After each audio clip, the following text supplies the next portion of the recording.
मंत्री जी ने अंधेरे को उजाला कह दिया।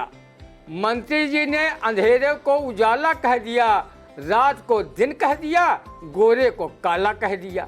हर एक कला में ये है माहिर, इसलिए ही दोस्तों करके साबित नर को भी एक रोज मादा कह दिया। सदा जो न्याय का पोषक रहा, ईमान सर्वोपरि, नई पहचान खुद अपनी बनाई है उसे बंधन। सदा समता मनुष्यता का सहायक जो रहा हरदम, दया धरती के जीवों पर दिखाई है उसे बंधन।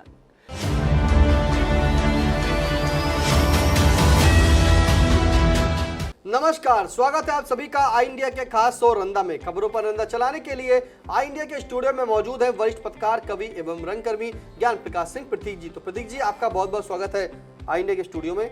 आज की पहली खबर की शुरुआत करते हैं, जहां लहरपुर कोतवाली क्षेत्र के ग्राम अचकेनपुर टप्पा के ग्रामीणों ने गौवंशों को स्कूल में किया बंद, पढ़ाई हुई बाधित। सूचना पर पहुंचे ब्लॉक व राजस्व कर्मियों ने गौवंशों को गौशाला में भिजवाया। क्या कहता है इस गौवंश पर, सुनते हैं रंदा।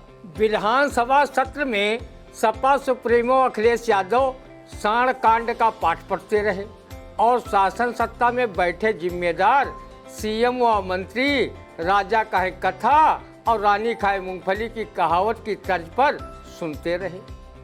लेकिन छुट्टा जानवरों से मुख्यमंत्री के निर्देश के बाद भी निजात नहीं मिल सकी है। किसान रात दिन अपने खेतों की रखवाली कर रहे हैं। अगर सावधानी हटी, दुर्घटना घटी की तर्ज पर किसान रातों की नींद भी अपनी आंखों में ही काट रहे हैं। उनकी हरी भरी फसल को तब भी छुट्टा गौवंश चट कर रहे हैं। गौ माता को राष्ट्र माता घोषित करने की मांग करने वाले तथा कथित गौरक्षक संगठन कहाँ हैं, जो सिर्फ उनके नाम पर कथित रूप से चंदा वसूलते हैं और अपनी राजनीति चमकाने का कार्य करते हैं। मजे की बात यह है कि गौरक्षक संगठनों में किसी अपवाद को छोड़कर किसी ने गौवंश नहीं पाल रखा है। जितनी भारी संख्या में गौ भक्त व गौ संरक्षण संस्थाओं से जुड़े लोग हैं, तो वो ही दो गाय पाल लें तो किसानों की फसल का नुकसान बच जाए। बहुत से धंधेबाजों ने सरकारी धन से गौ आश्रय स्थल व पशुबाड़ा बनवा रखे हैं। उनमें पशुओं की जगह या तो उनमें स्वयं रह रहे हैं या फिर उनके वाहन खड़े करने, कंडा लकड़ी रखने का काम आ रहे हैं। वो अगर पशुबाड़ों व पशु आश्रय स्थलों व गौशालाओं की स्थलीय जांच कराई जाए तो इसमें भी सरकारी धन के गोलमाल की बातें उजागर होंगी। जिले में न जाने कितनी मौतें आवारा सांडों के हमलों में हो रही हैं। वहीं मार्ग दुर्घटनाओं में प्रमुख भूमिका सांड निभा रहे हैं। ब्लॉक मचरेटा की ग्राम पंचायत निघुआ मऊ के प्रधान प्रतिनिधि व वरिष्ठ भाजपा नेता रिंकू दीक्षित आवारा पशुओं व सांडों को लेकर काफ़ी परेशान हैं। उन्होंने रंदा को बताया कि उनके 7 वर्षीय बेटे को भी सांड ने उस समय पटक कर चुटहिल कर दिया था जब वो स्कूल से घर वापस आ रहा था। रिंकू दीक्षित ने अभिभावकों से अपील की है कि वो अपने बच्चों को स्कूल भेजने के समय ये जरूर बता दें कि बेटे सांड से बहुत दूर रहिएगा, नहीं तो वो सांड तुम्हें उठाकर पटक सकता है। आए दिन सांडों के हमले में हो रही वाहन दुर्घटनाएं व लोगों की जा रही जान के संबंध में भले ही रंदा सरीखे संवेदनशील लोग दुखी या चिंतित हों, लेकिन सत्ता सुख में डूबे पशुधन मंत्री धर्मपाल सिंह कतई समस्या की ओर ध्यान नहीं दे रहे हैं। उन्हें सावन में हुए अंधे की तरह सब हरा हरा ही दिखाई देता है। उन्होंने विधानसभा सत्र में पिछले बोला था कि आवारा पशुओं से ना तो कोई खेती को नुकसान हो रहा है और ना ही आवारा पशु किसी पर हमला कर उन्हें मौत के घाट उतार रहे हैं। मंत्री महोदय, अगर किसानों की खेती आवारा पशु नहीं चट कर रहे हैं और सांड लोगों को चुटहेल कर मौत के घाट नहीं उतार रहे हैं, तो क्या रंदा किसानों के खेत चटकर उन्हें बर्बाद कर रहा है? सांडों की जगह क्या रंदा लोगों को चुटहिल कर रहा है? अगर जनता के प्रति मंत्री धर्मपाल सिंह थोड़ा बहुत संवेदनशील होते तो वो छुट्टा साणों से निजात दिलाने का फरमान प्रशासन को सुनाते। वो विधानसभा में अपने कर्तव्य में फेल होने का बहाना विधानसभा में झूठ बोलकर न बनाते। रंदा ने सीएम योगी आदित्यनाथ से व्यापक जनहित में मांग की है कि वो आवारा मवेशियों साड़ों से निजात दिलाने के लिए कठोर कदम उठाएं, क्योंकि राहगीर छुट्टा जानवरों को लेकर काफ़ी दुखी हैं, किसान भी दुखी हैं, वो उनके लिए बवाले जान बने हुए हैं। रंदा ने मुख्यमंत्री जी से ये भी अपील की है कि वो गौ आश्रय स्थलों, पशुबाड़ों व गौशालाओं की जांच अवश्य कराएं, तब पता चलेगा कि जिम्मेदार अधिकारियों व दलाल टाइप भाजपा नेताओं ने मिलकर इस मद में आए सरकारी धन का बंदरबांट किस तरह किया है। गौशालाओं में हरे चारे व चूनी चोकर का भी प्रबंध कराया जाए, क्योंकि पशुओं के खान पान का बजट जो दिया जा रहा है वो ऊँट के मुंह में जीरा के समान है। जिन गौशालाओं में लगातार गौवंश मर रहे हैं उनकी जांच कराकर जिम्मेदारों पर कठोर कार्रवाई कराना चाहिए।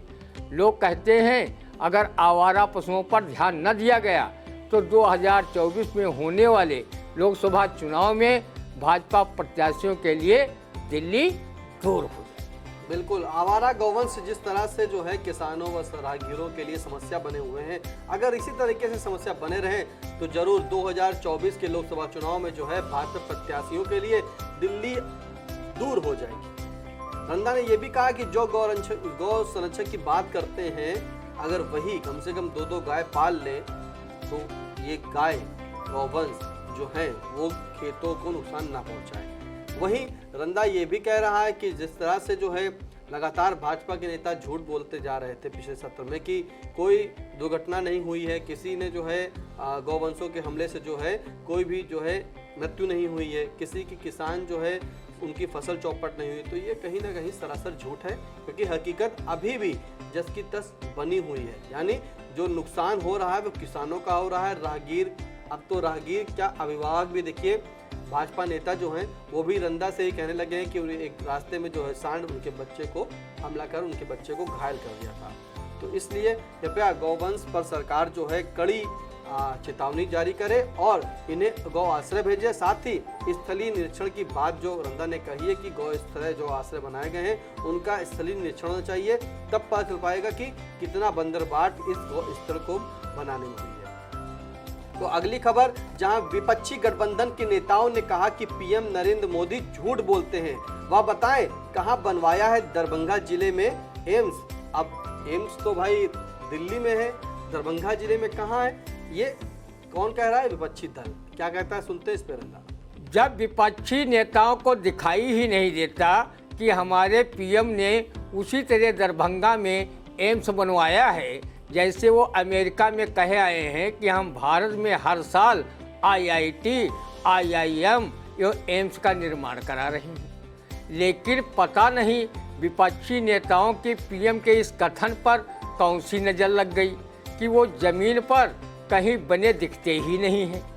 हमारे विकास पुरुष प्रधानमंत्री न जाने कितने निर्माण कार्य दरभंगा के एम्स की तरह कराते जा रहे हैं, लेकिन विपक्षी नेताओं व भारत की जनता को वो टार्च लेकर खोजने पर भी नहीं मिल रहे हैं। विपक्षी इंडिया गठबंधन वाले नेता चाहे प्रधानमंत्री पर झूठ बोलने व फेंकू होने का आरोप लगाएं, लेकिन रंदा अपने सम्मानित प्रधानमंत्री को सत्य बोलने के मामले में सत्यवादी राजा हरिश्चंद्र व धर्मावतार राजा युधिष्ठिर व सत्य अहिंसा के पुजारी महात्मा गांधी से भी सीनियर मानता है कि उनके जीवन कार्यशैली में झूठ उसी तरह से गायब है जैसे गधे के सिर से सींग गायब रहते हैं।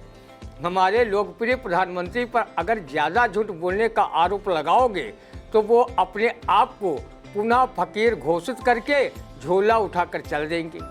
उनके जाने के बाद पता चलेगा कि उनके सच बोलने में देश को कितनी ताकत मिल रही थी। लोग उन्हें समझ नहीं पा रहे हैं, जबकि बेचारे हर महीने जन की बात छोड़कर मन की बात करते हैं। और विपक्षी लोगों, तुम्हें तो आलोचना करनी ही है तो तुम करो, जब तुमको ये नहीं पता कि जुमला और झूठ में क्या अंतर होता है। तो हो गई तुम्हारी राजनीति। हमारे प्रधानमंत्री जी हमेशा चुनावी मोड में ही रहते हैं, तो क्या 2-4 जुमला वोट फंसाने के लिए नहीं बोल सकते? और उनके जुमले को तुम झूठ बोलना कह रहे हो।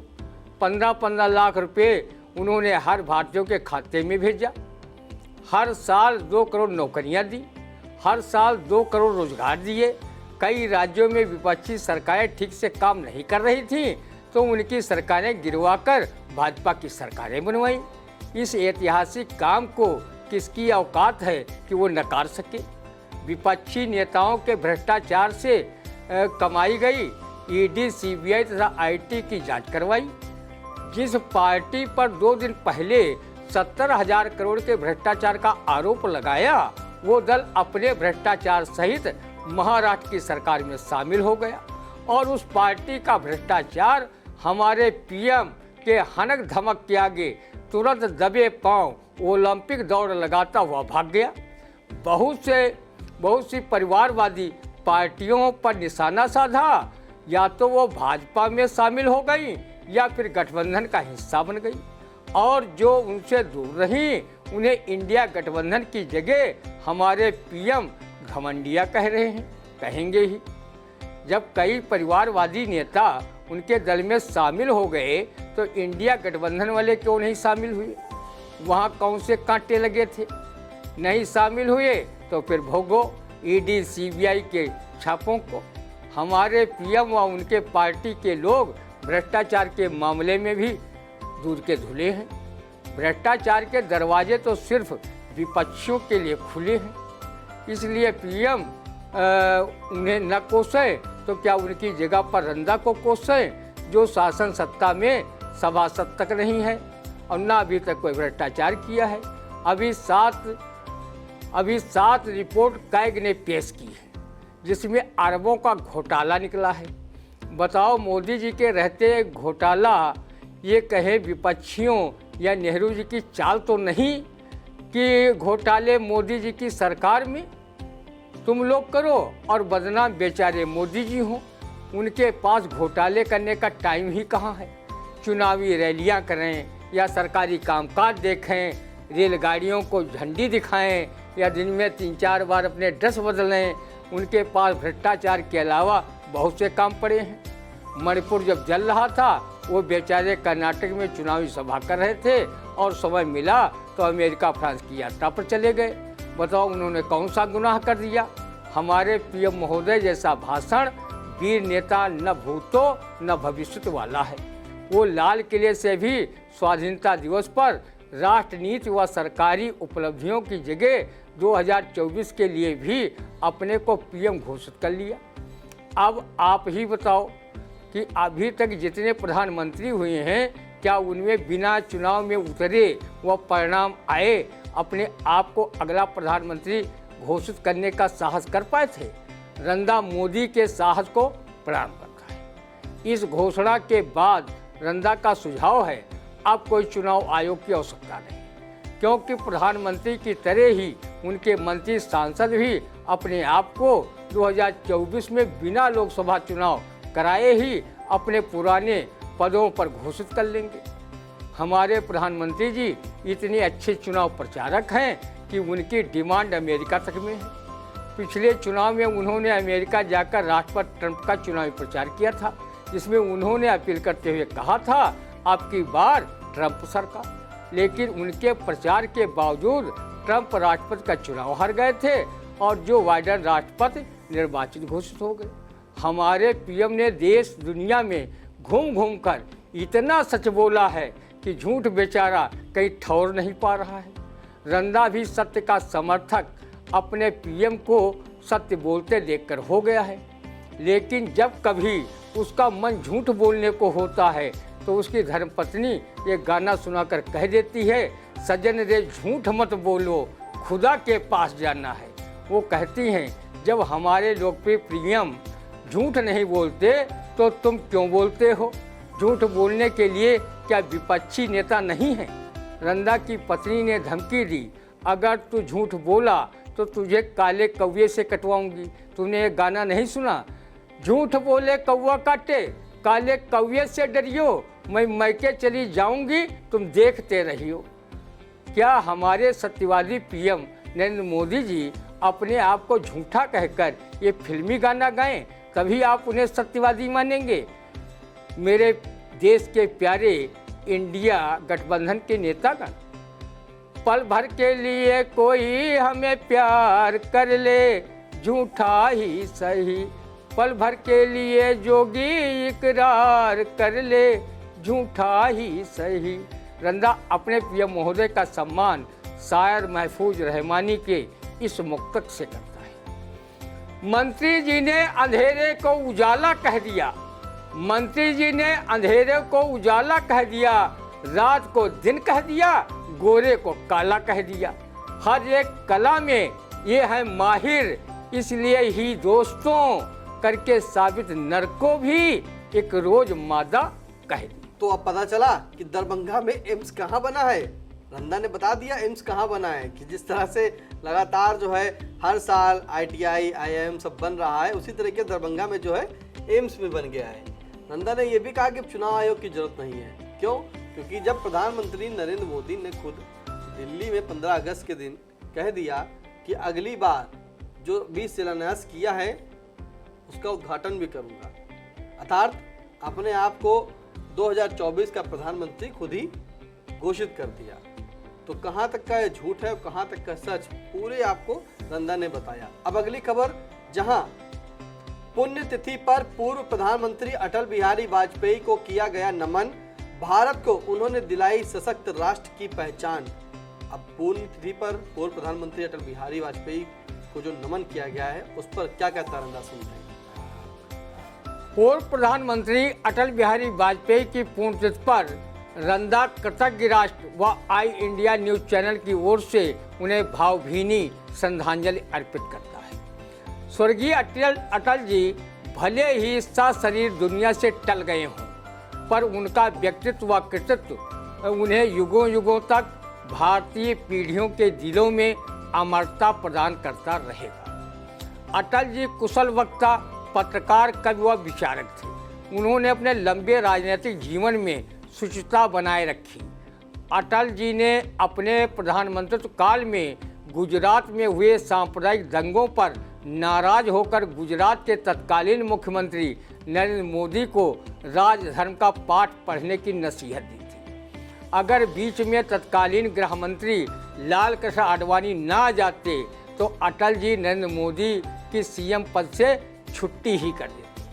आज नरेंद्र मोदी के प्रधानमंत्री रहते आडवाणी किस हाल में है कि उनसे कोई भाजपा का नेता कुशल क्षेम तक नहीं पूछने जाता। स्वाधीनता दिवस के दिन घर पर अपनी पुत्री के साथ तिरंगा फहरा रहे लाल कृष्ण आडवाणी की तस्वीर तो इसी सच्चाई को बयां कर रही है। उनके साथ उस समय कोई भाजपा का नेता व कार्यकर्ता मौजूद नहीं था। कभी भाजपा ये नारा लगाते नहीं थकते थे कि भाजपा के ये 3 धरोहर, अटल, आडवाणी, मुरली मनोहर, जिसमें अटल जी के स्वर्गवास के बाद दोनों धरोहरें किस हाल में धरी हैं, आम भाजपाइयों तक को पता नहीं चल पा रहा और वो बेचारे मार्गदर्शक बनकर रह गए हैं। अटल जी महान कवि भी थे। उनकी लिखी 51 कविताएं विश्व भर में प्रसिद्ध हैं।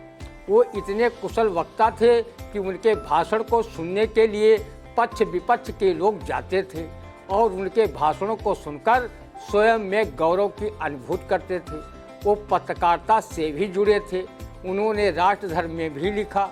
वो प्रधानमंत्री बनने के पूर्व RSS के मुखपत्र 5 जन्य के संपादक भी रहे। वो सीतापुर नगर के सिविल लाइन्स निवासी व वरिष्ठ पत्रकार रहे पंडित गिरीश चंद्र मिश्रा के मित्र व सहयोगी भी थे। अटल जी ने वो काबिलियत व विदेशी मामलों की समझ वो रखते थे कि तत्कालीन प्रधानमंत्री श्रीमती इंदिरा गांधी ने उन्हें संयुक्त राष्ट्र संघ में भारत का प्रतिनिधि बनाकर भेजा था, जहां उन्होंने पहली बार हिंदी में भाषण देकर पूरी दुनिया में भारत का सिर गौरव से ऊंचा किया था। जब तत्कालीन प्रधानमंत्री इंदिरा गांधी के नेतृत्व में पूर्वी पाकिस्तान का अस्तित्व 1971 में भारतीय सैनिकों ने मिटा दिया और 93,000 पाकिस्तानी सैनिकों ने अपने हथियार डालकर भारतीय सेना के आगे आत्मसमर्पण कर दिया। ये आत्मसमर्पण दुनिया के इतिहास में सबसे बड़ा सैन्य आत्मसमर्पण था। विपक्ष में रहते हुए अटल जी ने संसद में दलगत भावना से ऊपर उठकर श्रीमती इंदिरा गांधी को साक्षात दुर्गा का अवतार कहा था। आज सत्ता पक्ष के नेताओं में विपक्ष के नेताओं को लेकर उनमें कोई आदर भाव नहीं दिखता, बल्कि उन्हें दुश्मनों की भांति ट्रीट किया जा रहा है। अटल जी जब बीमार पड़े थे तो उनका इलाज कराने तत्कालीन प्रधानमंत्री राजीव गांधी ने अमेरिका भेजा था। प्रधानमंत्री के पद पर रहते हुए अटल जी ने राजमार्गों के चौड़ीकरण का काम कराया। कहीं 4 लेन तो कहीं 6 लेन के राजमार्गों का निर्माण कराया और ग्रामीण सड़कों का निर्माण कराकर उन्हें मुख्य मार्गों से जोड़ा गया। मौजूदा मोदी की सरकार उनके कार्यकाल पर ही प्रश्न चिन्ह लगा रही है कि 70 सालों में कोई विकास कार्य ही नहीं किया गया।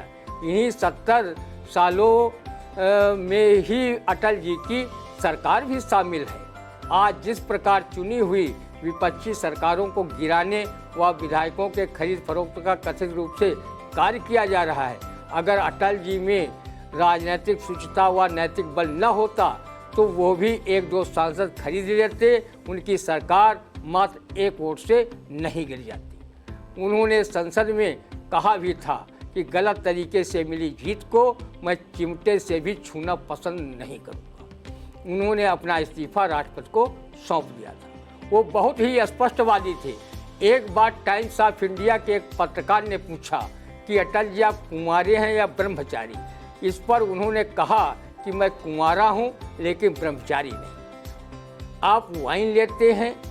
इस पर उन्होंने कहा मैं वाइन अर्थात मदिरा पान नहीं करता, हाँ कभी कभी बियर ले लेता हूँ। अटल जी के इस इंटरव्यू को जब सीतापुर सदर सीट से कांग्रेस विधायक रहे डॉक्टर श्याम किशोर मिश्रा ने पढ़ा तो उन्होंने अटल जी को मजाकिया तौर पर पत्र लिखा, जिसमें उन्होंने लिखा कि माननीय अटल जी वो कौन सी सौभाग्य कांक्षणी है जिसने आपके ब्रह्मचर्य को भंग किया है।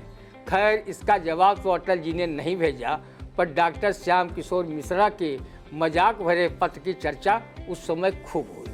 अटल जी साहसी प्रधानमंत्री थे। उनके नेतृत्व में जिस प्रकार कारगिल में पाकिस्तानी सेना को भारतीय जांबाज सैनिकों ने छठी का दूध याद दिलाया था, जिसको सदियों तक पाकिस्तानी सेना व उसके हुक्मरान याद रखेंगे। बाद में अटल जी ने पाकिस्तान के तानाशाह राष्ट्रपति मियां मुशर्रफ को समझौता के लिए आगरा बुलाया था, लेकिन अटल जी की शर्तों को सुनकर वो भाग खड़ा हुआ। इस पर हास्य कवि हाहाकारी शर्मा ने कहा था, मियां मुशर्रफ को बुलवायो, मियां मुशर्रफ को बुलवायो, भेज नेह के न्योता, और जहां आगरा पागल खाना हुए करें समझौता। तो बताइए समझौता कैसे होता? जब देश के प्रधानमंत्री कुंवारे अटल जी थे, उसी समय कुंवारे राष्ट्रपति APJ अब्दुल कलाम थे, और उसी समय उत्तर प्रदेश की मुख्यमंत्री कुंवारी मायावती थी। तब किसी कवि ने इन तीनों महान शख्सियतों पर चुटकी लेते हुए ये दोहा कहा था, देश कुंवारा, प्रदेश कुंवारा, कुंवारा राष्ट्र प्रधान, और फिर भी 100 करोड़ के ऊपर अपना हिंदुस्तान। रंदा अटल जी को भावभीनी श्रद्धांजलि, उनके अजर अमर चिर आत्मा को प्रणाम कवि मनोज दीक्षित की इन काव्य पंक्तियों से करता है। सदा जो न्याय का पोषक रहा ईमान सर्वोपरि, नई पहचान खुद अपनी बनाई है उसे बंधन। सदा समता मनुष्यता का सहायक जो रहा हरदम, दया धरती के जीवों पर दिखाई है उसे बंधन। नहीं उपकी सदा लड़ता रहा जो देश के हित में, धरा के हित जमा पूंजी जो लुटाई है उसे बंधन। तिरंगे की सदा जिसने इज्जत बचाई है उसे बंधन, उसे बंधन। तिरंगे की सदा जिसने इज्जत बचाई है उसे बंधन। तो रंदा ने कहा जिस तरह से कि पूर्व प्रधानमंत्री अटल बिहारी वाजपेयी की पुण्यतिथि पर उन्हें नमन किया, उन्हें वंदन किया, तो सभी आपने सुना। नंदा ने यह भी बताया कि पूर्व प्रधानमंत्री अटल बिहारी वाजपेयी जी थे, वो देश के लिए कैसे समर्पित थे और उन्होंने देश के लिए क्या किया। वहीं आज जो सरकार है प्रधानमंत्री नरेंद्र मोदी की, वो उन्हीं 70 सालों के कार्यकाल को गिना रही कि 70 साल से देश में कुछ नहीं हुआ, बल्कि अटल बिहारी वाजपेयी भी उसी 70 साल के कार्यकाल में उनके द्वारा काम हुए हैं। अब अपने ही कार्यों को वो नकार रही है। तो कैसा लगा रंदा, प्लीज़ कमेंट करके जरूर बताइएगा। और हाँ, अभी तक अगर आपने आई इंडिया को सब्सक्राइब नहीं किया है तो यूट्यूब पर जाकर आई इंडिया को करें सब्सक्राइब, बेल आइकन करें प्रेस, लाइक करें। और हाँ, कोई सुझाव हो तो कमेंट के माध्यम से जरूर दें। अब दीजिए इजाजत, फिर मिलते हैं आपसे अगले रंदे के कार्यक्रम में। नमस्कार।